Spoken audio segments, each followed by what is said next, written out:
All right, boys, so where we at today? Lincoln House. Lincoln's house? Washington Monument. Where you at? One more time. Listen, there's too many places in Washington, D.C. and around the area to go see too much historical stuff. I've crammed their brain too full. All right, so everybody can see over in the right-hand side of the screen. Washington House. George Washington's house. We're at Mount George Vernon. Washington's house at Mount Vernon. Mount Vernon. So it's kind of a cool day today, a little bit rainy, Yeah. but we're still toughing out the elements. And the house is closed for historic preservation. So me and Levi had went in the house 5 years ago when we was here. They won't get to today, unfortunately, but we still get to walk around all the grounds and see lots of cool stuff. Yeah. All right, folks. So we'll take you as we go.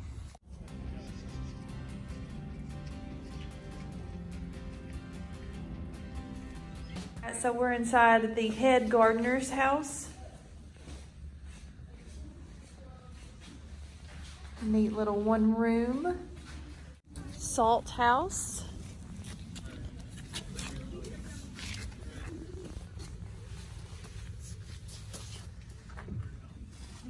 So this is where they salted and kept all their meats, fish, and vegetables from spoiling. This is the spinning house.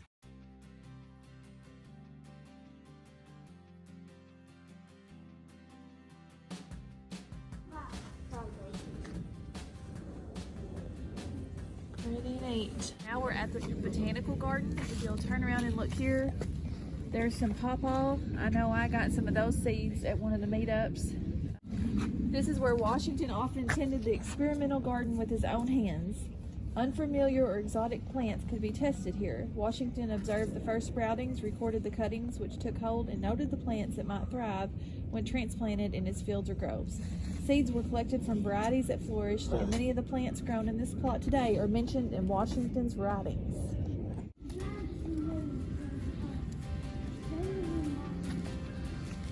Clover, which is covered.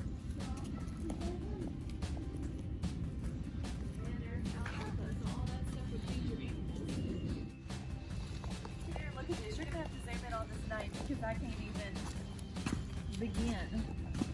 It almost looks like a, I don't know.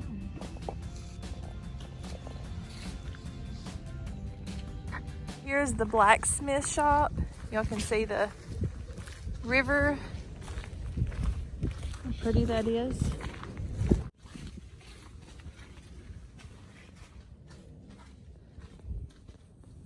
So boys, this is where they made nails and hooks, mended pots and pans, repaired the plows from the garden, weapons, shoeing horses, all that stuff was made inside of here.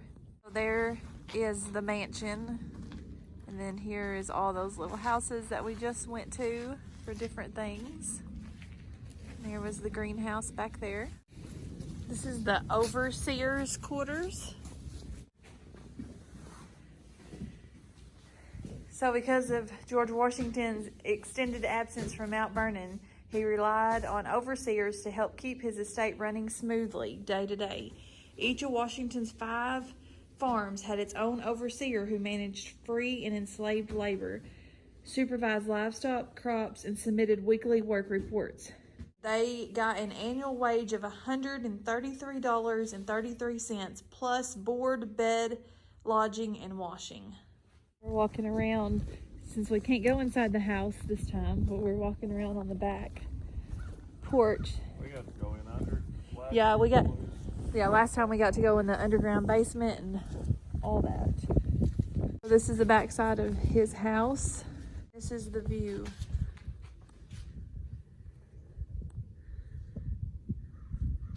Now we're walking in the kitchen. The kitchen is right beside the house. It says, to reduce the fire to the mansion and distance the Washington family and their many guests from the kitchen's smoke, heat, and noise. Martha Washington is said to have supervised the bread making and ordered a ham boiled daily.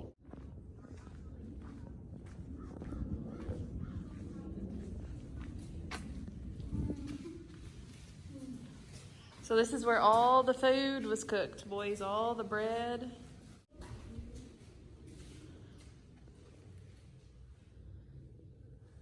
Upstairs to where the keepers stayed. And they said all of these walkways, the stone walkways, are original from George Washington's time. Clerk's office and quarters.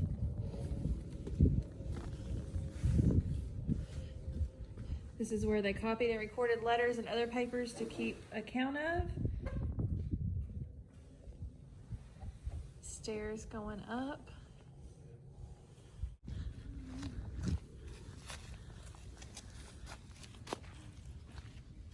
Paint cellar. And this is what Levi is interested in. It is the smokehouse, because that is what, one of the things on the to-do list, Levi? One of the definite things to do on the to-do list. Yeah. Salt cured meat.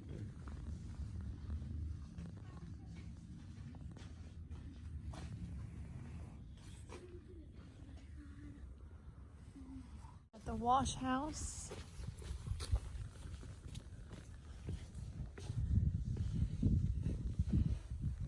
Where all the laundry was done.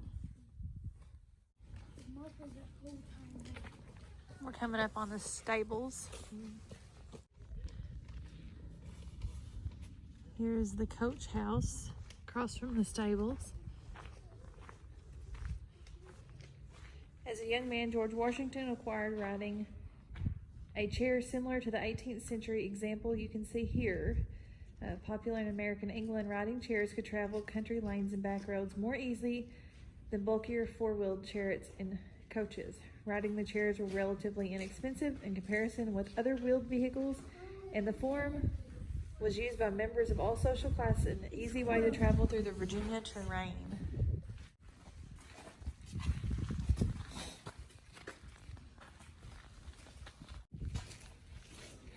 This is the stable.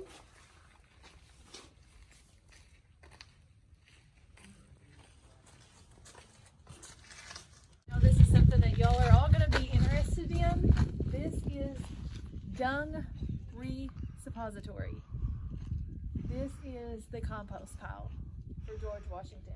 So he says, when I speak of knowing a farmer, I mean one who understands the best course of crops. And it says, one who can convert everything he touches into manure as the first transmutation towards gold. So he's basically saying that manure turns into gold.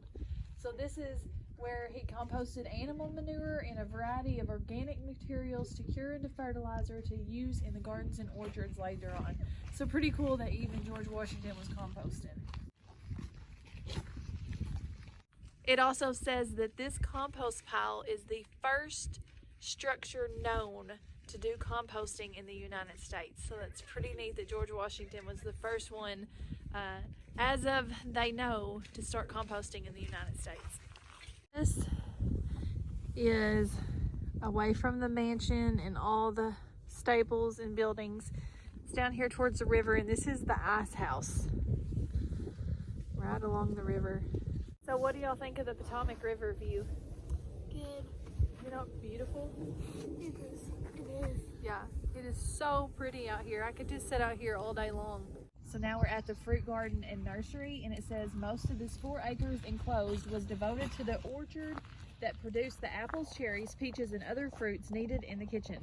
Vegetables, grains, and pasture grass were grown in beds and allowed to go to seed, providing the seed essential to next season's planting.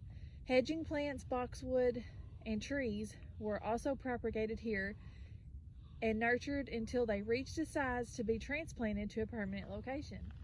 So, as y'all can see, all the fruit trees in here. Pretty neat. So we're on the other side of the garden and nursery that we was a while ago. There's a fence that separates each side of it. This is seed beds. It is miserable for a farmer to be obliged to buy his seeds. To exchange seeds may, in some cases, be useful, but to buy them after the first year is disreputable.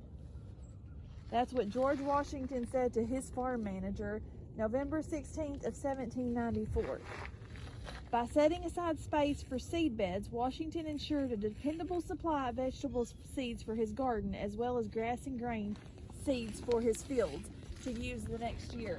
So even he had this figured out that once you buy your seeds one time, as long as you buy a good, reputable seed, you save your seeds and use them year after year after year. So a lot of the same things that us homesteaders are trying to do today or instilling in our lives today, George Washington was doing these back then just as well, like the composting, doing the seeds, raising your own. I mean, he was self-sufficient here. This is the homesteader's dream location. This is everything that you could want to be self-sustainable right here. And George Washington was doing it. If they didn't grow their own fruit and their own vegetables and raise their animals, they didn't have a grocery store to go to. And I think that's what a lot of us are trying to get back to nowadays. A lot of us that are like-minded, the homesteaders. So this is pretty incredible. Like I said, me and Levi was here 5 years ago, but it is amazing to be able to bring the boys to see this, to kind of step back in time and instill these in our homestead back home.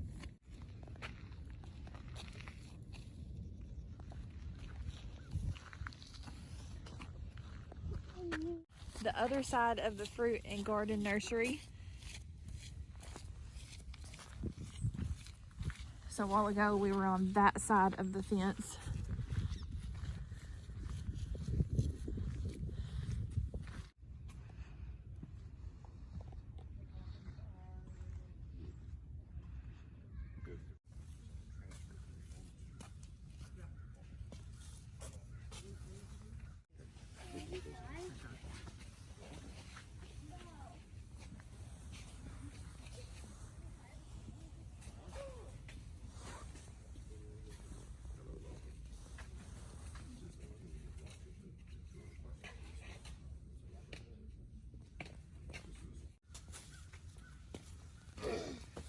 What do y'all think about that?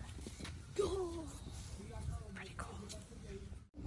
It says in 1799, this estate was home to a community of 317 enslaved men, women, and children who had no choice but to live here. In his will, Washington provided for the freedom of the 123 individuals he owned, effective upon Mrs. Washington's death. She freed them early on January 1st, 1801. It says the remaining 194 people, whether dour or men enslaved, remained enslaved after the deaths of General and Mrs. Washington.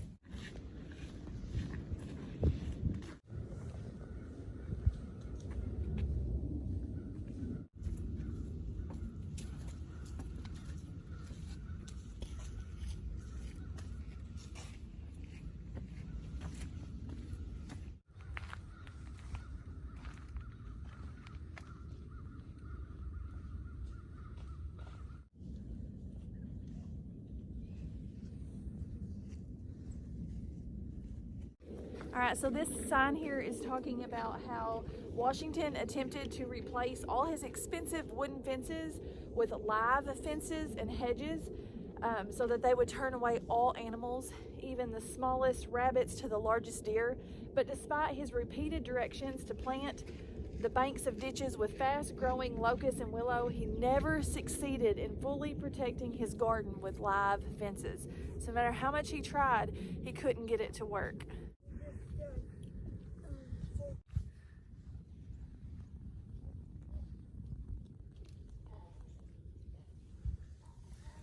You want some of those on our farm? Yeah?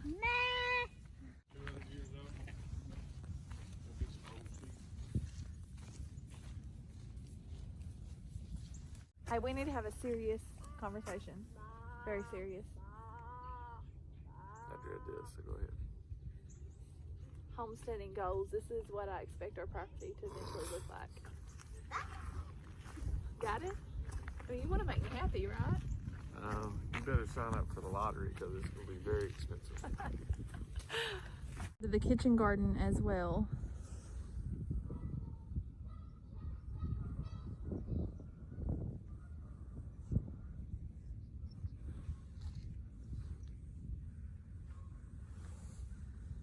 You got any commentary?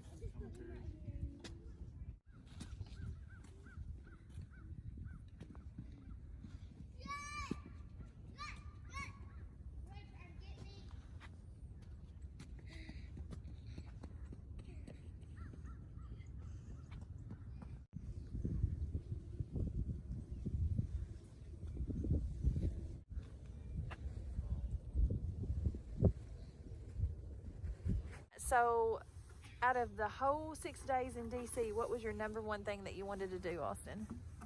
Go see George Washington's inside of his house. Yeah. Case, what is the number one thing that you told me you wanted to do while we were in DC that we done yesterday? What happened at the Ford Theater? Lincoln got shot. If you look, it's pretty impressive how large the base of that tree is. Probably, if you can't tell, it's at least a 10 to 12 inch diameter at the very stump. There's several of them down that walkway. And again, when you walk down and look down them, they accent that walkway, but they're not more than 2.5 feet wide. I have some of the gentleman's things over here, and if you wanted to pose with them, you could. But I'll warn you, once you hold his things, your life will never be the same. For example, you'll never be able to tell anything but the truth. Because when he was a boy, his mother told me, of all of his good qualities, she said, I prize most that I have an honest son. So he's a very honest person. Are you boys honest? All the time? Be honest about being honest. That honesty is the best policy. Have you ever heard that before? This is the men's slave bunk room. See how the straw was in the bed over there? They just cover them up with burlap or something.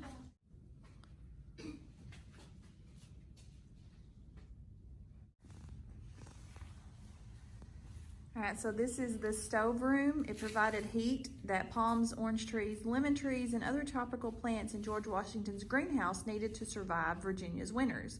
Hot air from the stove flowed through a series of flues into the greenhouse next door.